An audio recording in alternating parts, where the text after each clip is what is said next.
سلطان سمجھ گیا کہ نیچے مے نوشی ہو رہی ہے اور کسی نے اڈے کے مالک دھرمو کو بیٹھ جانے کو کہا ہے، جو شاید اٹھ کر جا رہا تھا۔ سلطان پاؤں سمیٹ کر سیڑھیاں اترنے لگا۔ زینے کے آگے ہلکی سی روشنی میں اسے ڈیوڑی نظر آ رہی تھی۔ یہ آمنے سامنے والی دو دیواروں کے درمیان والی ڈیوڑی تھی، جو رسل بٹ نے سلطان کو بتائی تھی۔ روشنی ایک کوٹھڑی میں سے آ رہی تھی۔ سلطان انتہائی احتیاط سے پاؤں دبا دبا کر مزید سیڑھیاں اتر گیا۔ پھر اس نے زینے کی دیوار کے ساتھ لگ کر سر ذرا سا آگے کر کے دیکھا تو ایک کوٹھڑی کا آدھا پٹ کھلا تھا۔ اندر بجلی کا بلب روشن ہے۔ سگریٹ کے تمباکو اور دیسی شراب کی بدبو میں 3 آدمی آمنے سامنے چارپائیوں پر بیٹھے پی رہے ہیں۔ 2 لوگوں نے گھٹنوں تک لحاف اوڑھ رکھا ہے، ان میں ایک سکھ ہے۔ بجلی کی روشنی میں اس نے اپنے دشمن کرپال سنگھ کو پہچان لیا۔ اس کے سر پر پگڑی نہیں تھی، بالوں کا جوڑا بندھا ہوا تھا۔ سامنے والی چارپائی پر کالی داس لحاف گھٹنوں تک اوڑھے بیٹھا تھا۔ ایک آدمی کا چہرہ نظر نہیں آ رہا تھا، اس کا چہرہ دوسرے کیواڑ کی اوڑ میں تھا۔ تیسرا آدمی دھرمو ہی ہو سکتا تھا۔ کوٹھڑی میں کسی چوتھے آدمی کی موجودگی ظاہر نہیں ہو رہی تھی۔ کسی کے چارپائی پر سے اٹھنے کی آواز آئی۔ سلطان نے اپنا سر تھوڑا سا پیچھے کر لیا۔ بس کرپالے، بہت پی لی، اب میں جاتا ہوں، صبح آؤں گا، ضرورت پڑی تو نیچے سے جو چاہے منگوا لینا۔ کوئی دروازے کی طرف بڑھا۔ سلطان نے چاقو جیب سے نکال کر ہاتھ میں لے رکھا تھا۔ وہ پیچھے ہٹ کر زینے کی دیوار کے ساتھ لگ گیا۔ کوٹھڑی کے ساتھ ہی دوسرا زینہ نیچے کو تھا۔ جو آدمی اندر سے نکلا تھا وہ سیڑھیاں اتر کر چلا گیا۔ اس کے جانے کے بعد کوٹھڑی میں تھوڑی دیر خاموشی چھائی رہی، پھر بوتل کے گلاس کے ساتھ ٹکرانے کی آواز آئی۔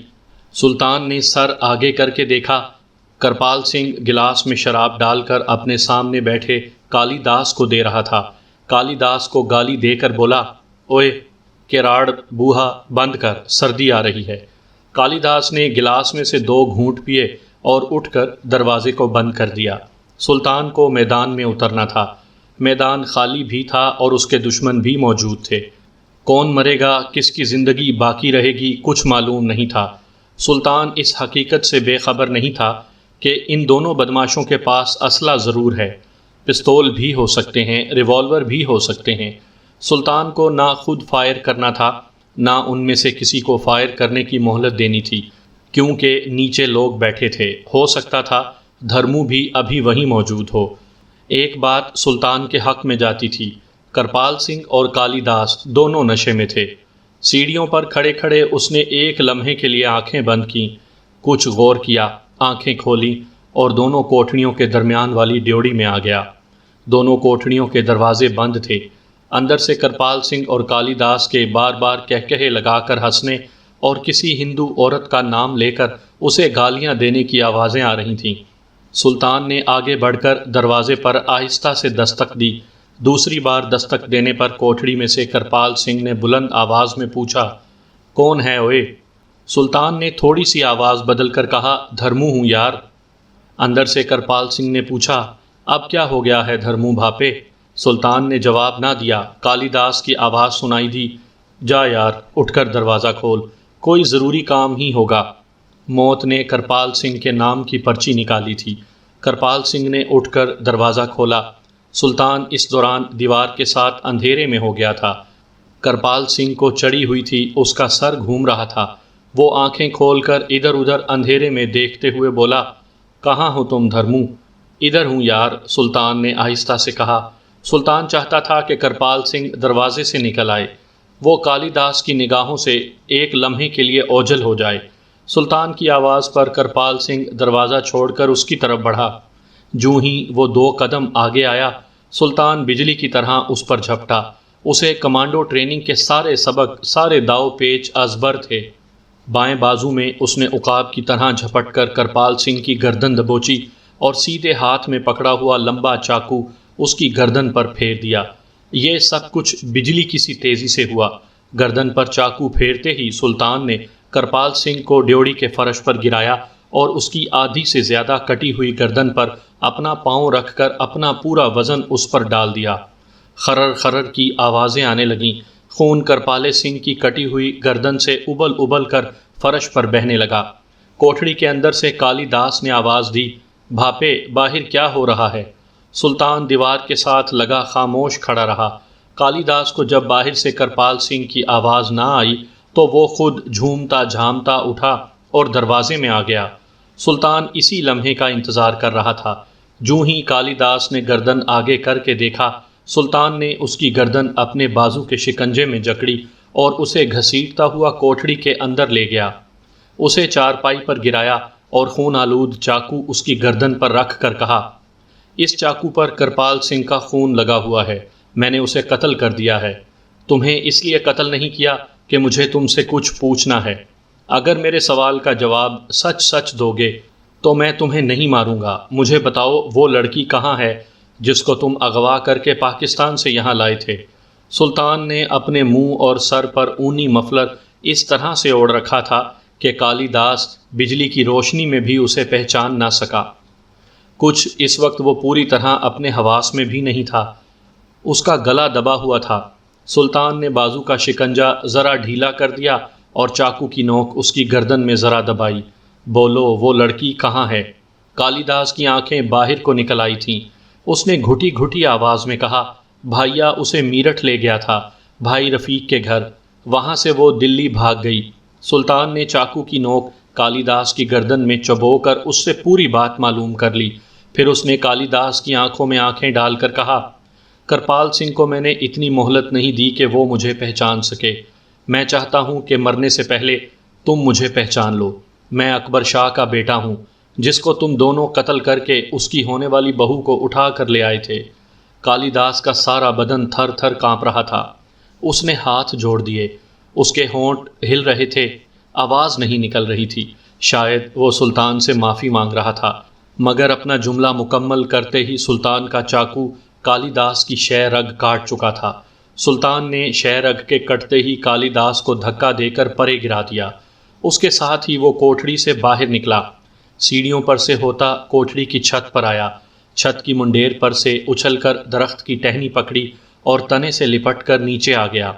نیچے آتے ہی اس نے کھیتوں کی طرف دوڑنا شروع کر دیا۔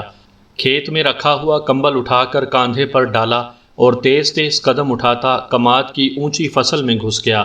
اسے سارا راستہ یاد تھا جس راستے سے رسل بٹ اسے لے کر آیا تھا۔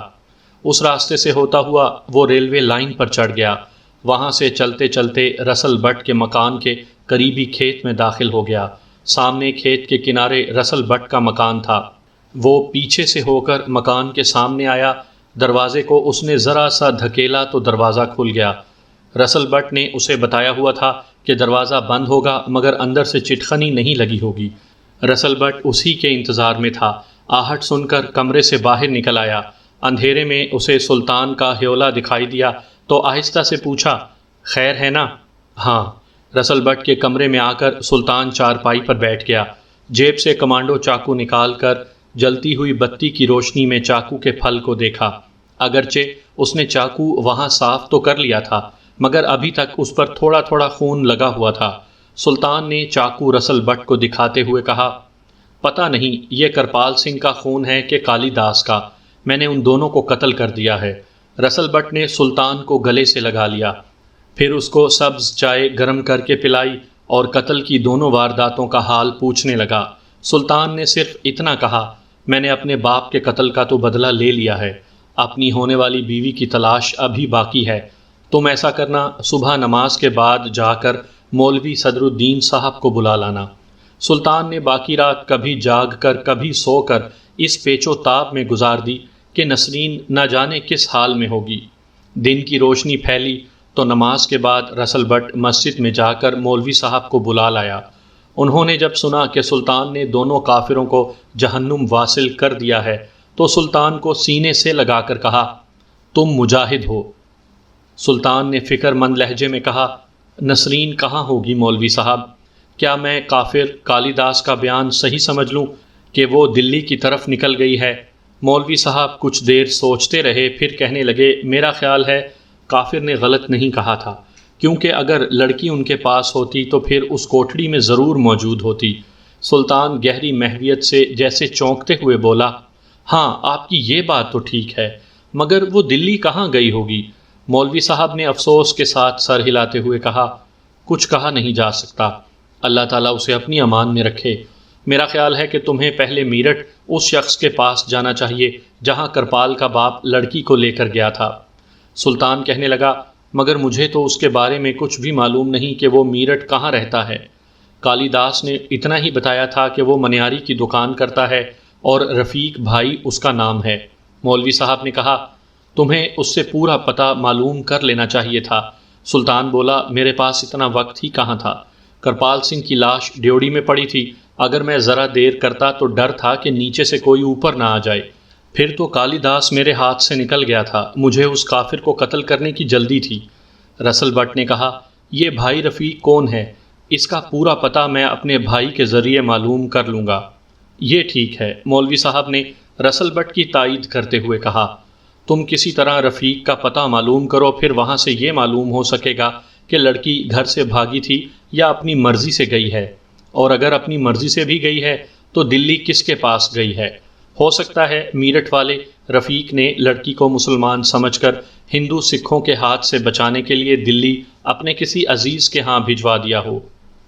رسل بٹ بولا یہ میں سارا پتہ لگوا لوں گا، میں ابھی بھائی کے ہوٹل پر جاتا ہوں، کرپال سنگھ کے باپ کے دوستوں کا بھی احد جو کو کافی حال معلوم ہے، آخر وہ بدبخت بھی انہی کا ساتھی ہے۔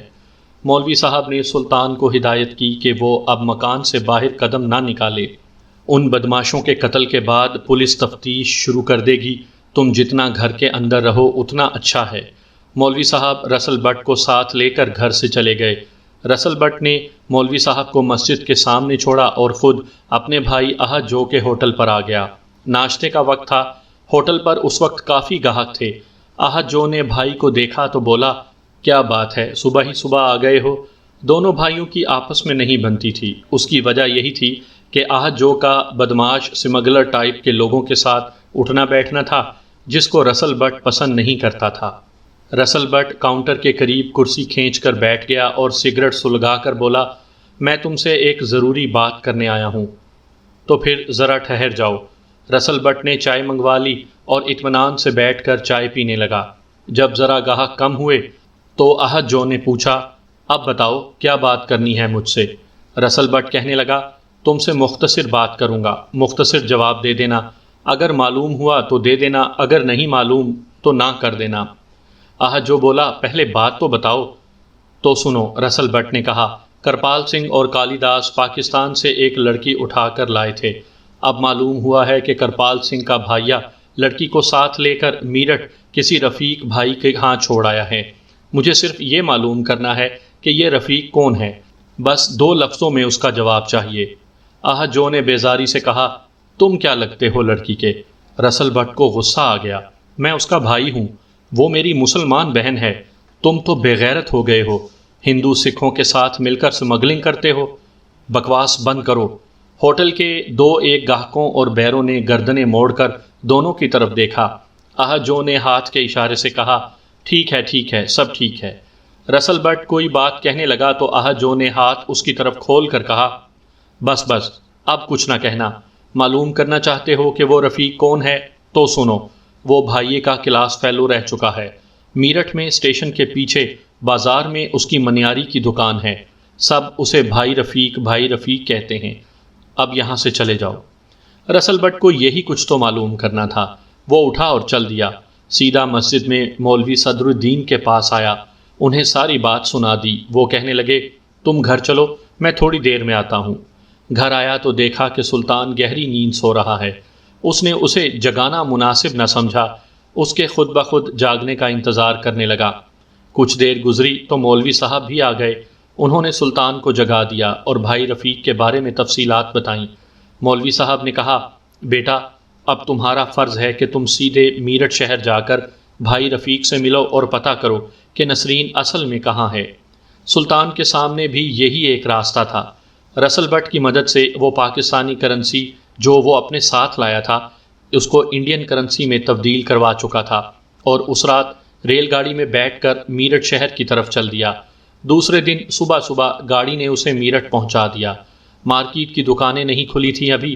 سلطان پلیٹ فارم پر ہی فرسٹ کلاس ویٹنگ روم میں جا کر بیٹھ گیا، یہاں اس پر کسی کو شک و شبہ نہیں پڑ سکتا تھا۔ وہیں اس نے ناشتہ منگوا لیا۔ کافی دن نکل آیا تو وہ اسٹیشن کے ایک قریبی بازار میں آیا، ایک منیاری والے کی دکان کھلی تھی، وہاں سے اس نے بھائی رفیق کے بارے میں پوچھا تو منیاری والے نے کہا کہ اس کی دکان اسٹیشن کے پیچھے جو بازار ہے وہاں پر ہے، وہاں جا کر کسی سے پوچھ لیجئے گا۔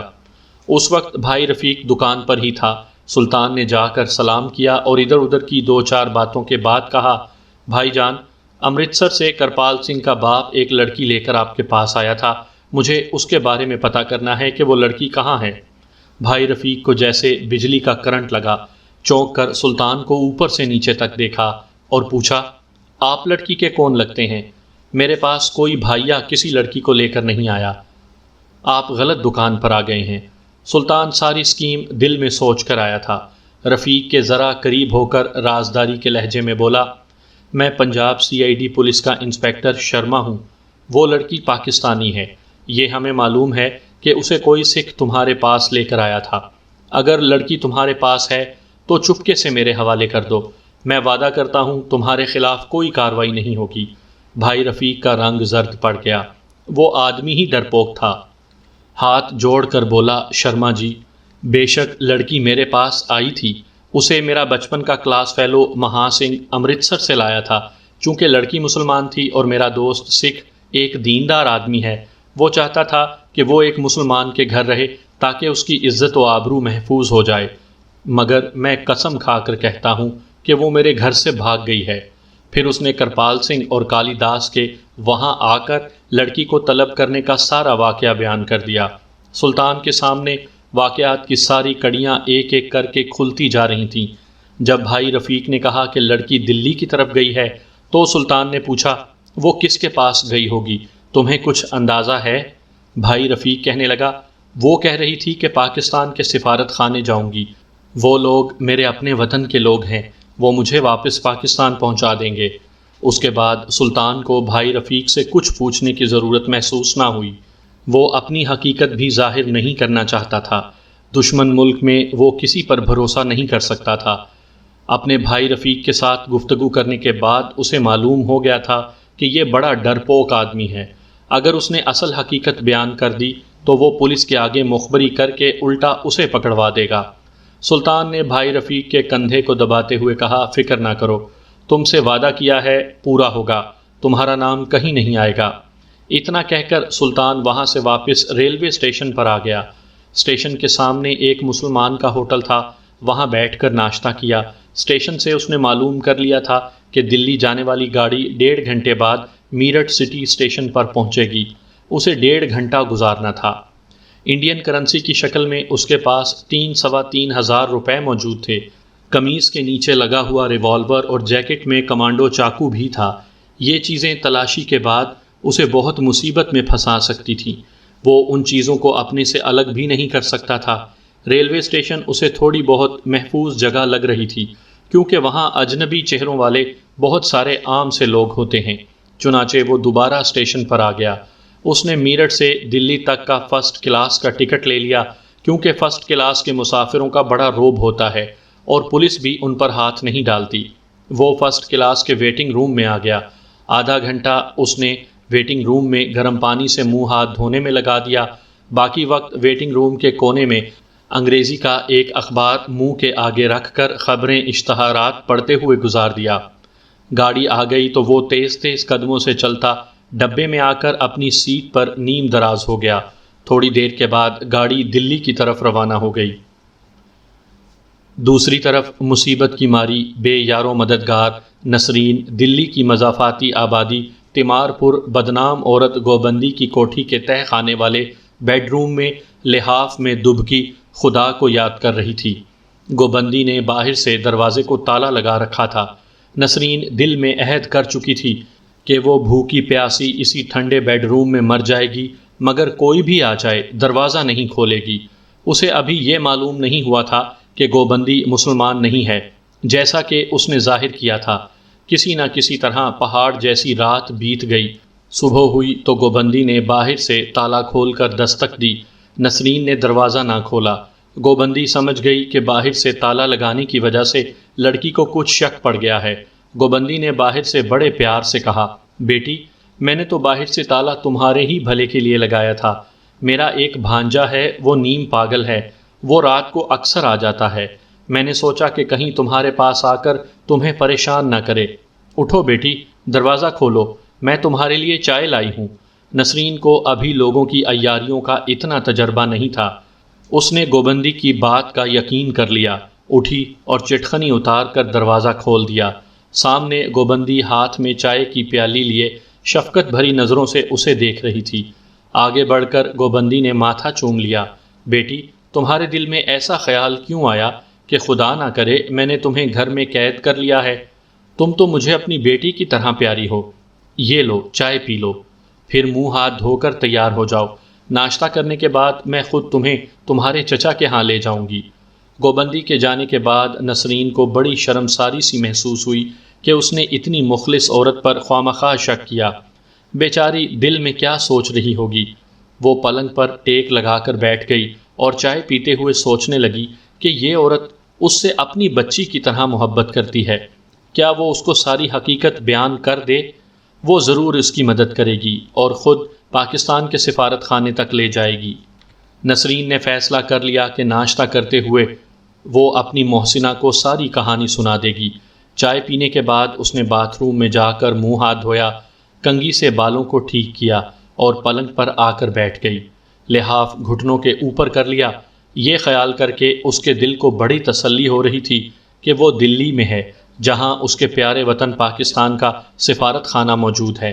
وہ تھوڑی دیر بعد اپنے ہم وطنوں کے درمیان بیٹھی ہوگی، جو اسے ہوائی جہاز میں سوار کروا کر پاکستان پہنچا دیں گے۔ پھر اس نے سوچا کہ اس عورت کو اپنا ہمراز بنانے کی کیا ضرورت ہے۔ ناشتے کے بعد وہ کسی بہانے گھر سے باہر نکلے گی، ٹیکسی یا رکشہ پکڑ لے گی اور اسے کہے گی کہ پاکستانی سفارت خانے پہنچا دو۔ ان ٹیکسی رکشہ والوں کو سفارت خانے کا تو پتہ ہی ہوتا ہے۔ نسرین تہہ خانے میں بیٹھی ایسے ہی خوش آئند خیالات میں گم تھی۔ اوپر والی منزل میں گوبندی نے ناشتہ بناتے ہوئے باہر گاڑی کے ہارن کی آواز سنی۔ اس نے کچن کی کھڑکی میں سے جھانک کر دیکھا، چونی لال ایمبولنس لے کر آ گیا تھا۔ گوبندی نے فرائی پین آگ پر سے اتار کر پرے رکھا اور ساڑی کے پلو سے ہاتھ صاف کرتی ہوئی دروازے کی طرف گئی۔ چونی لال، جو لمبے قد کا چیچک رو آدمی تھا، باہر موجود تھا۔ اس نے دروازے کے پاس آ کر گوبندی سے پوچھا، لڑکی کہاں ہے؟ گوبندی نے کہا، تہہ خانے میں ہے، میری رقم لائے ہو؟ چونی لال نے سینے پر ہاتھ رکھا اور بولا، مال دیکھ کر رقم دوں گا۔ پھر جیب میں سے ایک شیشی نکال کر گوبندی کو دی۔ اس میں پانی کے رنگ کی دوائی ہے، اس کی کوئی بو نہیں ہے، ساری کی ساری لڑکی کی پیالی میں ڈال دینا۔ میں گاڑی کے باہر کھڑا ہوں، مجھے اشارہ کر دینا۔ گوبندی نے چھوٹی سی شیشی اپنی مٹھی میں چھپائی اور دروازہ بند کر کے کچن میں آ گئی۔ چند لمحوں کے بعد وہ ناشتے کا ٹرے لے کر نیچے نسرین کے پاس آ گئی۔ وہ اپنی اور نسرین کے لیے چائے بنا کر ہی لائی تھی۔ بے ہوشی کی دوائی نسرین کی پیالی میں انڈیل دی گئی تھی۔ لو میری بچی، ناشتہ کر لو، پھر تمہارے چچا کے پاس چلیں گے۔ نسرین دل میں ہنستی، کیسی بے خبر ہے بیچاری، اس کو معلوم ہی نہیں کہ ناشتے کے بعد میں کسی بہانے سے گھر سے باہر جاؤں گی اور ٹیکسی لے کر پاکستانی سفارت خانے چلی جاؤں گی۔ اسے خیال ضرور آیا کہ وہ اپنی محسنہ کے اعتماد کو ٹھیس پہنچانے کا باعث بن رہی ہے۔ پھر سوچنے لگی کہ میں مجبور ہوں، ان حالات میں میرے لیے یہی ایک نجات کا راستہ ہے۔ ٹرے گوبندی نے پلنگ کے درمیان رکھ دیا، وہ خود بھی پلنگ پر بیٹھ گئی۔ نسرین شفقت اور محبت کا اظہار کرتے ہوئے اس کے ساتھ ہی ناشتہ کرنے لگی۔ نسرین نے ابھی تک اپنی پیالی نہیں اٹھائی تھی۔ گوبندی نے اپنی پیالی کی چائے پیتے ہوئے نسرین سے کہا، بیٹی چائے پیو، ٹھنڈی ہو جائے گی۔ نسرین نے مسکراتے ہوئے پیالی اٹھائی اور چائے کا گھونٹ بھرا۔ چائے واقعی زیادہ گرم نہیں تھی۔ تیسرے گھونٹ کے بعد نسرین کو محسوس ہوا کہ اس کے ہاتھ سے پیالی چھوٹ رہی ہے۔ اس نے جلدی سے پیالی ٹرے میں رکھ دی۔ کیا ہوا بیٹی؟ گوبندی نے دل میں خوش ہوتے ہوئے پوچھا۔ نسرین کو گوبندی کا چہرہ گھومتا ہوا نظر آیا۔ وہ کچھ کہنا چاہتی تھی مگر نہ کہہ سکی۔ اس کا سر ایک طرف کو ڈول گیا، بے ہوش ہو کر پلنگ پر ایک طرف گر گئی۔ گوبندی نے بڑے اطمینان سے ٹرے اٹھایا، بیڈ روم سے باہر نکلی، کچن کی کھڑکی میں جھانک کر دیکھا، چونی لال ایمبولنس کے مڈگاٹ پر بیٹھا کھڑکی کی طرف ہی دیکھ رہا تھا۔ گوبندی نے اشارہ کیا، چونی لال نے ایمبولنس کے بونٹ پر ہاتھ مارا۔ ایمبولنس کے اندر سے دو آدمی اسٹریچر لے کر نکلے۔ چونی لال ان کے ساتھ ہی گوبندی کے مکان میں داخل ہو گیا۔ جیسے ہی چونی لال مکان میں داخل ہوا، گوبندی اسے نیچے تہہ خانے میں لے گئی جہاں نسرین پلنگ پر بے ہوش پڑی تھی۔ گوبندی نے نسرین کے جسم پر سے کمبل پرے ہٹا دیا۔ اچھی طرح دیکھ لو، اس لڑکی کے عوض مجھے تم سے 10,000 روپے مانگنے چاہیے تھے، مگر 5,000 روپے لے رہی ہوں۔ نسرین کو چونی لال بڑے غور سے دیکھ رہا تھا۔ اس میں کوئی شک و شبہ نہیں تھا کہ وہ گنگا بائی سے اس لڑکی کے 20,000 روپے طلب کر سکتا تھا۔ اس نے گوبندی پر اپنے جذبات کو ظاہر نہ ہونے دیا، بے نیازی سے بولا، لڑکی دبلی پتلی ہے، میں اس وقت صرف 3,000 روپے دے سکتا ہوں، باقی 2,000 گنگا بائی سے سودا طے ہو جانے کے بعد دوں گا۔ گوبندی کے لیے 3,000 بھی بہت تھے، اس سودے میں اس کا تو ایک پیسہ بھی خرچ نہیں ہوا تھا۔ کہنے لگی، چونی لال تم بڑے حرامی ہو، لاؤ 3,000۔ چونی لال نے اسی وقت 3,000 روپے گوبندی کو ادا کر دیے اور اپنے آدمیوں کو اشارہ کیا۔ انہوں نے بے ہوش نسرین کو اسٹریچر پر ڈال کر اوپر کمبل ڈال دیا۔ یہ ظاہر کیا گیا کہ کسی بیمار کو ہسپتال پہنچایا جا رہا ہے۔ نسرین کو ایمبولنس میں ڈال دیا گیا اور ایمبولنس کسی ہسپتال کے بجائے گنگا بائی نائکا کے بنگلے کی طرف روانہ ہو گئی، جو نئی دلی کی جدید آبادی کے آخری کنارے پر واقع تھا۔ چونی لال ٹیلی فون پر گنگا بائی سے نسرین کے بارے میں بات کر چکا تھا۔ گنگا بائی کا بنگلہ پرانی وضع کا تھا، باہر سے اس میں کوئی جاذبیت نظر نہیں آتی تھی، مگر اس کے اندر دنیا جہان کی رنگینیاں رقص کرتی تھیں۔ گنگا بائی فیض آباد کی ایک تجربے کار خرانٹ نائکا تھی۔ کسی زمانے میں دلی، لکھنؤ میں اس کے رقص و سرور کا بڑا شہرہ تھا۔ جوانی نے اس کا ساتھ چھوڑا تو تماش بین بھی منہ موڑ گئے۔ گنگا بائی نے اس کا پہلے سے بندوبست سوچ رکھا تھا۔ وہ فیض آباد سے دلی آ گئی۔ نئی دلی جدید ترین آبادی میں ذرا بے آباد سے علاقے میں ایک پرانی وضع کا کشادہ بنگلہ خرید لیا۔ 2-3 رقاصائیں وہ اپنے ساتھ ہی لائی تھی۔ دلی کے عیاش تباہ افسروں کا کھوج لگا کر ان کو اپنے ہاں آنے کی دعوت دی۔ پولیس کے افسروں کو بھی رام کر لیا، ان کا ماہانہ طے کیا اور دلی کے کسی کوٹھے پر محفلیں سجانے کے بجائے گنگا بائی نے اپنے بنگلے میں گناہ کا دھندا شروع کر دیا۔ اس نے اس پیشے کا باقاعدہ لائسنس بھی لے لیا تھا۔ تجربے اور بدلتے ہوئے ماحول نے گنگا بائی کو بتا دیا تھا کہ نوابوں، امیروں اور وزادار تماش بینوں کا زمانہ گزر چکا، اب نو دولتیوں کا زمانہ ہے، جو عیاشی بھی کرنا چاہتے ہیں اور یہ بھی چاہتے ہیں کہ کسی کو پتہ نہ چلے۔ گنگا بائی نے سرکاری افسران کی سرپرستی میں ان نو دولتیوں کے لیے ایسی ہی عیاشیوں کا بزنس شروع کر دیا۔ دن کے وقت وہ گھریلو کاموں میں لگی رہتی اور رات ہوتے ہی بنگلے کے درمیان والے کشادہ کمرے کو حجلہ عروسی کی طرح سجا دیا جاتا اور رقص و سرور کی محفل گرم ہو جاتی۔ چونی لال نے بے ہوش نسرین کو گنگا بائی کے بیڈ روم میں اس کے بستر پر لٹا دیا، سگریٹ سلگا کر کرسی پر بیٹھ گیا اور کہنے لگا، گنگا بائی لڑکی پڑھی لکھی بھی ہے، انگریزی بھی بول لیتی ہے، سب سے بڑھ کر کہ یہ کہ پاکستانی ہے، یہاں اس کا کوئی نہیں۔ خرانٹ گنگا بائی نے لڑکی کی قیمت گھٹانے کے خیال سے کہا، اور اگر یہ کوئی پاکستانی جاسوس ہوئی تو میں تو ماری جاؤں گی۔ چونی لال نے دل میں گنگا بائی کو زبردست گالی دی اور دل ہی دل میں کہا، حرامی عورت نے کیا بات نکالی ہے۔ سگریٹ کا کش لگا کر کہا، کیسی بات کرتی ہو گنگا بائی، اسے بارڈر سے اغوا کر کے لایا گیا ہے، یہ جاسوسا نہیں ہے۔ اس بار 20,000 سے 1 پیسہ کم نہیں لوں گا، اگر منظور نہیں تو ابھی اسے اٹھا کر لے جاؤں گا۔ گنگا بائی نے لڑکی پسند کر لی تھی، وہ چونی لال سے بھی واقف تھی۔ الماری کی طرف گئی، نوٹوں کی 2 گڈھیاں نکال کر لائی اور چونی لال کے سامنے پھینک کر بولی، یہ 10,000 کے نوٹ ہیں، اس سے زیادہ کچھ نہیں ملے گا، سودا منظور نہیں تو لڑکی کو اٹھا کر لے جاؤ۔ چونی لال نے 10,000 کے نوٹ اٹھا کر جیب میں ڈالے، دل میں اسے گالی دی اور اوپر سے بولا، تم ہمیشہ اپنے دام لگاتی ہو، ٹھیک ہے جاتا ہوں۔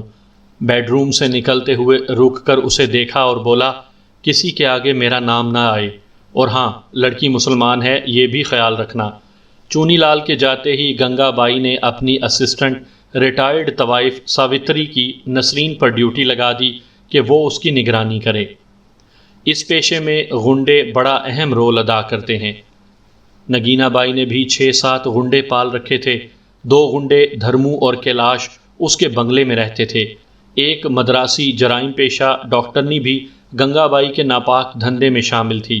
گنگا بائی نے اسی وقت فون کر کے مدراسی ڈاکٹرنی کو بنگلے پر بلوا لیا۔ ڈاکٹرنی نے بے جھجک نسرین کا چیک اپ کرنے کے بعد کہا، لڑکی کو بے ہوشی کی دوائی پلائی گئی ہے، گھنٹے 1.5 گھنٹے بعد ہوش آ جائے گا، تم اس وقت یہیں ٹھہرو۔ گنگا بائی کے کہنے پر مدراسی ڈاکٹر بنگلے پر ہی رک گئی۔